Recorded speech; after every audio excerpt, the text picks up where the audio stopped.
Il y a 2000 ans, Jésus a subi le châtiment le plus célèbre de tous les temps. Des soldats romains lui ont enfoncé des clous dans les mains et les pieds avant de l'élever sur une croix en bois. Une exécution lente, publique et un message glaçant adressé aux ennemis de Rome. Mais pendant près de 2 millénaires, les gens n'ont pas accusé les Romains pour la crucifixion de Jésus. Ils ont accusé les Juifs. Une accusation qui a traversé l'histoire, des sermons aux pièces de théâtre jusqu'aux films hollywoodiens. Au fil des siècles, cette idée a pris une tournure encore plus sombre. La croyance que tous les Juifs, passés et présents, seraient coupables d'avoir assassiné celui que les chrétiens considèrent comme le Fils de Dieu. Une idée qui a hanté l'histoire juive pendant des générations. Alors pourquoi les Juifs sont-ils accusés de la crucifixion de Jésus ?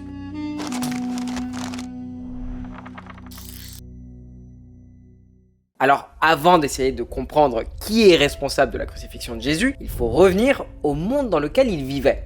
Mais avant de revenir au monde dans lequel il vivait, je vous invite à vous abonner, à liker et à partager. Bref, une terre sous domination étrangère, bouillonnante de tensions. La scène se déroule dans l'ancienne Judée, une province sous le contrôle de l'Empire romain. Le gouverneur romain local, Ponce Pilate, était celui qui décidait de tout. Il collectait les impôts, commandait les soldats et décidait qui vivait et qui arrêtait de vivre. Les dirigeants judéens locaux conservaient leur pouvoir tant qu'ils maintenaient la paix et que l'argent continuait de circuler. Toute menace contre l'autorité romaine pouvait faire imploser ce fragile équilibre et déclencher une terrible répression de l'Empire sur toute la région. À l'origine, tout ce territoire faisait partie du royaume d'Hérode le Grand, un roi juif qui régnait sous la lourde influence de Rome. Mais après sa mort, Rome a divisé son royaume entre ses 3 fils. L'un gouvernait cette région, un autre la Galilée, où Jésus a grandi, et un troisième dirigeait la Judée. Sauf que ce dernier s'est révélé brutal et totalement incompétent, à tel point que les Romains l'ont destitué, ont annexé directement ces territoires à l'Empire romain et ont envoyé leur propre gouverneur administrer la province. Autrement dit, alors que les 2 autres régions avaient encore des dirigeants juifs sous supervision romaine, la Judée, elle, était désormais sous domination romaine directe. After Herod's son was fired from the job of being the ruler of Judea, he was in effect replaced by the Roman prefect, and Pontius Pilate would be one of those prefects. And Pilate would have been in control of 3,000 Roman troops. They would have been stationed mostly in Caesarea on the coast, and they would have come up to Jerusalem at least 3 times a year to help with policing the pilgrim crowds, to make sure things were quiet and things ran on time. Le cœur politique et économique de la Judée, c'était le temple juif, contrôlé par les prêtres du temple. The temple was the beating heart of Jewish peoplehood. It had a reputation of being one of the most beautiful temples in the world, and it was built to accommodate a huge number of people. The temple was a site of sacrifice, usually pigeons, which were available in the temple courtyard, but there are also offerings of oil and wheat. It's not always an animal sacrifice that's offered at the temple. Les Romains, eux, n'avaient absolument aucune patience pour le désordre. S'ils sentaient qu'une rébellion se préparait, ils l'écrasaient avec une efficacité dévastatrice. Et à cette époque, les révoltes prenaient souvent la forme de figures prophétiques. Des hommes affirmant parler avec une autorité divine, promettant liberté ou révélation. Certains rassemblaient quelques disciples et d'autres attiraient des foules immenses. Rome les écrasait tous. Un récit rapporté par l'historien antique Flavius Joseph raconte l'histoire d'un prophète samaritain qui prétendait pouvoir révéler des trésors sacrés que Moïse aurait enterrés au sommet d'une montagne. Il conduisit une foule de fidèles pour gravir la montagne. Cette montagne, mais le gouverneur romain envoya les troupes avant même qu'il ne commence l'ascension. Les soldats massacrèrent de nombreux partisans et Pilate fit exécuter les chefs de ce mouvement. Voilà comment Rome maintenait l'ordre. Rapidement, brutalement et publiquement. Pour eux, tout prophète capable d'attirer une foule représentait une menace potentielle. Et pour les prêtres du temple, les enjeux étaient énormes. Maintenir la paix ou provoquer la colère de Rome. Et puis, Jésus de Nazareth est arrivé. Pour des centaines de millions de chrétiens, c'est avant tout une histoire de foi. Mais, comme tous les textes sacrés de la Torah à la Bhagavad Gita, les évangiles ont été écrits à des moments précis, pour des publics précis, façonnés par les événements qui les entouraient. Comprendre ce contexte historique peut aider à expliquer comment ces récits ont pris forme et comment ils ont ensuite été interprétés. Selon les évangiles chrétiens, rédigés plusieurs décennies après la crucifixion, Jésus était une figure prophétique juive portant un message apocalyptique sur l'arrivée imminente du royaume de Dieu. Aussi un enseignant charismatique qui prêchait la compassion, l'humilité et la justice. Jesus lived in Galilee according to the 4 canonical Gospels, but he wandered around in different villages. He walked through Samaria to get to Judea, and he also taught in Jerusalem. It's natural for Jesus to be in Jerusalem at Passover because he's interested in reaching as many Jews as possible with his message about the impending kingdom of God. And he was celebrated as he came into the city by pilgrim crowds.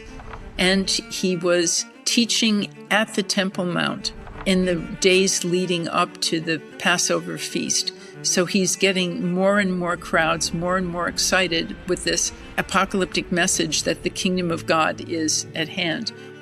Rome doesn't like excited, popular crowds. Alors selon les évangiles, Jésus condamnait aussi les pratiques financières du temple, accusant les prêtres d'exploiter les pauvres. There's a story about Jesus going into the temple complex just before Passover and overturning the tables of the money changers and driving away the pigeon sellers. And there was an exchange of coins because the temple accepted as donations the Tyrian shekel, which had a very stable silver content. But different cities in antiquity minted their own coins. So people coming from other locations would exchange their money for the Tyrian shekel so that they could make the donation to the temple. Those are the tables that Jesus was said to have overturned. And in the gospel stories, it comes off like an economic critique of the temple. Ça ressemble presque au mouvement Occupy Wall Street de l'époque, une contestation de l'économie du temple. Dans les évangiles, Jésus accuse célèbrement les prêtres d'avoir transformé une maison de prière en repère de voleurs. C'était exactement le genre de protestation que Rome ne pouvait pas tolérer, et que les prêtres du temple ne pouvaient pas se permettre. Selon les évangiles, Jésus fut arrêté puis livré au gouverneur romain. Mais la question de savoir qui a procédé à son arrestation varie selon les textes. It's hard to know what actually happened during the run-up to the crucifixion. Jesus was obviously arrested, but it has two different agents depending on which gospel you look at. According to Mark, it was a Jewish mob who went out to arrest Jesus. According to John, I think more plausibly, it's a mix of temple police and Roman soldiers. Alors en vrai, peu importe qui a procédé à l'arrestation. Les évangiles s'accordent sur un point. Une fois Jésus remis aux Romains, Ponce Pilate le condamne à la crucifixion. In the period of Jesus' lifetime, the only power that had the authority to order a crucifixion was Roman power. Only Pilate could have stood behind the order to crucify. Mais même si Rome a porté les accusations et exécuté la sentence, c'est là que les choses prennent une tournure surprenante. According to the Gospels, Pilate is a tremendously sympathetic figure. He really doesn't want to hurt Jesus at all. He's forced to do it by the priests and the hostile mob. Dans l'évangile de Marc, Pilate propose de libérer Jésus et demande à la foule juive « Quel mal a-t-il fait ?» Mais la foule répond « Crucifiez-le !» Dans Luc, Pilate insiste sur le fait que Jésus ne mérite pas d'être crucifié. Dans Jean, les dirigeants juifs vont jusqu'à menacer Pilate s'il relâche Jésus. Le schéma, il est consistant. Pilate hésite, peut-être même noble, coincé, acculé malgré lui, tandis que des juifs impitoyables réclament la punition. Mais est-ce que ça correspond réellement aux autres sources historiques que nous avons sur Pilate ? Luckily for us, we have reports about Pilate elsewhere in Philo of Alexandria and also in Josephus. Philo mentions that Pilate was legendarily corrupt and violent, and particularly known for his murder of untried prisoners. And Josephus talks about Pilate had kind of a lead foot when it came to diplomacy, and he used temple funds to build an aqueduct. There's a riot against him for doing that, and he ends up causing the deaths of some of the rioters by dispersing soldiers among the crowd.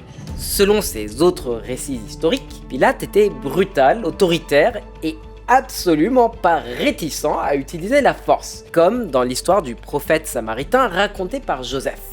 The depiction of Pilate in Philo and Josephus seems more plausible to me than the depiction of Pilate in the Gospels. Jesus is so popular that the high priests in chapter 14 of Mark say that they're going to arrest Jesus, but they're going to do it secretly, lest there be a tumult among the people. So that's a gauge of how popular Jesus is with the pilgrim crowd. So where does this hostile mob come from? It's just not explained at all. Supposons que la docteure Fredriksen ait raison. Pilate n'était pas doux et les foules n'étaient pas enragées contre Jésus. Alors, une immense question se pose. Pourquoi les évangiles minimisent-ils le rôle de Pilate pour mettre davantage l'accent sur les Juifs ? Certains pensent que les auteurs des évangiles, écrivant plusieurs décennies après la crucifixion, avaient intérêt à rester en bons termes avec Rome, afin que les premiers chrétiens ne soient pas vus comme une menace pour l'Empire. Paraît plausible. Mais la docteure Fredriksen ne trouve pas cette explication convaincante. I mean, nobody's reading these Gospels. If Rome was busy reading all of the religious documents that people were writing in this period, they would have hardly had time to have a battle.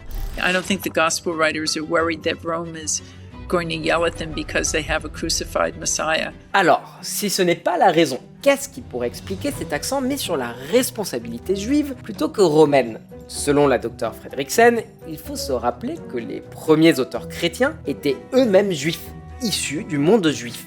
I think the Gospel writers are Jews themselves.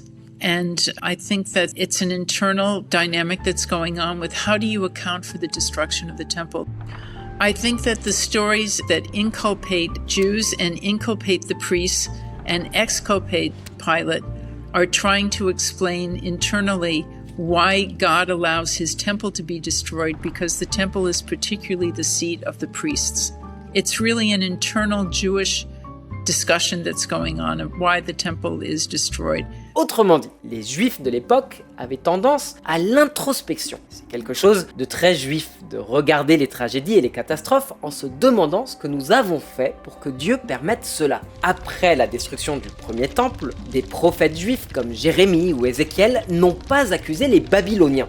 Ils ont accusé les péchés du peuple juif, l'idolâtrie, l'injustice, l'hypocrisie. Quand le second temple a été détruit, les premiers maîtres du judaïsme rabbinique n'ont pas accusé les Romains. Ils ont accusé la haine gratuite entre juifs eux-mêmes. Les évangiles chrétiens ont eux aussi été réécrits. Les évangiles chrétiens ont eux aussi été écrits après la destruction du second temple. Donc, il n'est peut-être pas surprenant que les disciples de Jésus, issus de cette même tradition juive d'introspection, n'aient pas non plus accusé les Romains. Ils ont accusé les pratiques financières des prêtres du temple et leur refus d'accepter Jésus, ce qui est parfaitement mis en scène dans leur récit de crucifixion. Alors, mettez-vous à leur place. Les dirigeants du temple, ayant joué un rôle dans l'arrestation de Jésus, étaient effectivement juifs. Donc évidemment, les évangiles attribuent une part de responsabilité à des juifs. Mais oublions pas qui d'autre était juif à cette époque. Jésus lui-même et ses disciples. C'est pour ça qu'il paraît étrange d'interpréter les évangiles comme une histoire accusant les juifs,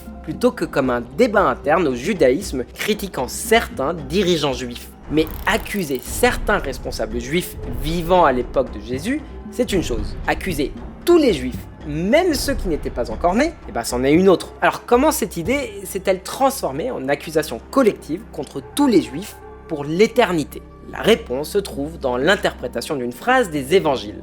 Dans Matthieu 27, Pilate tente de convaincre la foule juive de relâcher Jésus, mais elle refuse. Alors, il se lave littéralement les mains de toute responsabilité et déclare « Je suis innocent du sang de cet homme ». Et la foule répond que son sang retombe sur nous et sur nos enfants. Ces quelques mots sont devenus l'un des versets les plus tragiques de l'histoire des relations entre chrétiens et juifs, parce que certains chrétiens les ont ensuite utilisés comme justification théologique pour accuser collectivement tous les juifs. Alors, pourquoi Matthieu a-t-il inclus cette phrase ? What modern readers don't appreciate is that Matthew was basically predicting the past because it was Jesus' generation and the following generation that would have been cut down by Rome.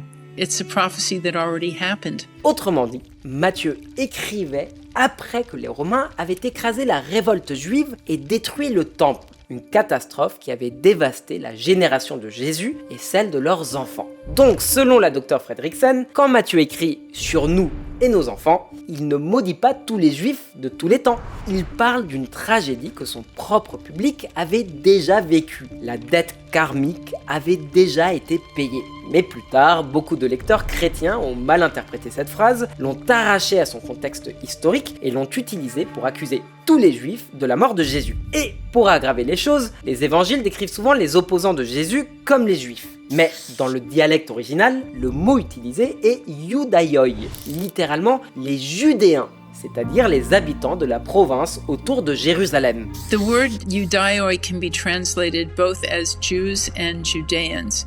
In the context of the gospel narratives, it's the people who are in Judea, in Jerusalem, who are the engines of the narratives. Once you take it out of that context and you look at the word to mean Jews, meaning the Jew who lives next door to you in the city and the diaspora you're living in, it ends up spreading the indictment to an entire population. Again, if you think of the gospel writers as themselves Jewish, you can see the stories as this internal critique, but these stories circulate eventually to a changed ethnic audience. And what is an inner Jewish critique swells into becoming an anti-Jewish critique. Au fil du temps, certaines interprétations des évangiles se sont infiltrées dans la liturgie, les pièces de théâtre et les sermons, alimentant d'innombrables attaques contre les Juifs à travers l'histoire. Pendant des siècles, l'histoire de la crucifixion de Jésus a été racontée d'une manière qui transformait la foi en arme, diabolisant les Juifs comme meurtriers de Jésus et déclenchant des émeutes contre les communautés juives locales. Pendant les croisades, des armées en route vers la Terre Sainte ont massacré des communautés juives pour venger Jésus. L'accusation selon laquelle les Juifs auraient crucifié Jésus a servi à justifier l'expulsion des Juifs d'Espagne. Même le Troisième Reich a repris ces thèmes, publiant des illustrations montrant des Juifs se moquant de la crucifixion dans le cadre de sa propagande antisémite. Après environ 2000 ans, l'Église catholique a finalement affronté cette déformation historique et déclaré ce qui aurait dû être évident depuis le début. Elle a publié une déclaration affirmant que la crucifixion de Jésus ne peut être imputée à tous les Juifs sans distinction, ni aux Juifs vivants aujourd'hui. Autrement dit, ne blâmez pas tous les Juifs de Judée antique pour les actes de quelques dirigeants du temple, et ne blâmez certainement pas les Juifs d'aujourd'hui pour un événement qui appartient littéralement à l'Antiquité. C'était une correction essentielle, mais on ne défait pas 2 millénaires de haine et de stigmates avec une seule déclaration, parce que le mythe, aujourd'hui, il est toujours vivant. Des gens continuent d'accuser les Juifs, continuent de les présenter comme maudits ou maléfiques, comme des braises qui refusent de s'éteindre, ces vieilles idées trouvant toujours de nouvelles façons de raviver l'incendie. Et il suffit de très peu pour souffler sur les flammes, comme dans le célèbre film de Mel Gibson sur la crucifixion. Le film a été extrêmement controversé à cause de la manière dont Gibson a choisi d'exagérer le rôle des Juifs comme antagonistes, renforçant des stéréotypes vieux de plusieurs siècles. Gibson affirmait simplement suivre les évangiles, mais la Dr Fredricksen n'y croit pas une seconde. He has Jesus being tortured after his arrest, where the Gospels say absolutely nothing about this. Jesus is hung upside down with chains and he's in a prison and everything else, and it's this malevolent depiction of Jews being as bad as you could possibly imagine they were, and that's not in the Gospels.